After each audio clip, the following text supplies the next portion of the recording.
కృష్ణా జిల్లాలో హైందవ శంఖారావం సభ ఏర్పాట్లను బీజేపీ రాష్ట్ర అధ్యక్షురాలు ఎంపీ దగ్గుపాటి పురంధరేశ్వరి పరిశీలించారు. గన్నవరం సమీపంలోని కేసరపల్లి వద్ద విశ్వ హిందూ పరిషత్ ఆధ్వర్యంలో రేపు ఈ సభ నిర్వహించనున్నారు. ఈ సందర్భంగా సభకు హాజరయ్యేందుకు వచ్చేవారికి చేస్తున్న ఏర్పాట్లను అడిగి తెలుసుకున్నారు. దూర ప్రాంతాల నుంచి రైళ్లలో వచ్చేవారు ఏ విధంగా వస్తున్నారు, వారికి ఏర్పాట్లను ఏ విధంగా చేశారు అనే విషయాలను రవికుమార్ వివరించారు.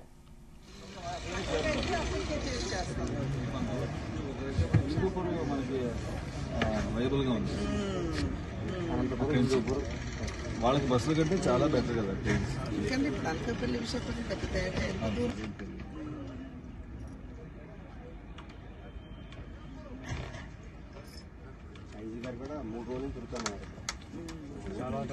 చంద్రబాబు నాయుడు గారు నేను పని మీద కలిస్తే కాన్వర్సేషన్ ప్రారంభించాలి కదండి, అందుకని హిందూ శంఖారావంతో ప్రారంభించామన్నమాట.